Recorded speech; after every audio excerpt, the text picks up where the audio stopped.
Welcome to Solvetic, your channel to always learn technology easily. Below in the description, you will find useful links we used in this video.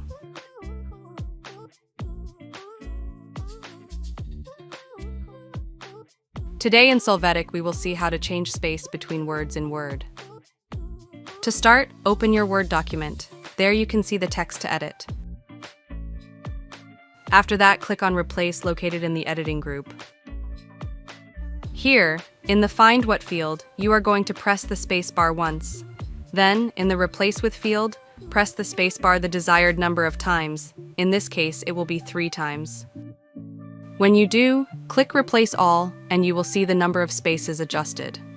You can see this reflected in the space between words in the document.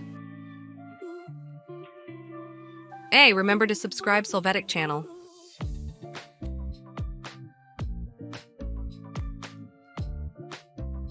We hope it has been helpful for you. Here are links to watch more videos of your interest and subscribe to the Solvetic channel. Thank you.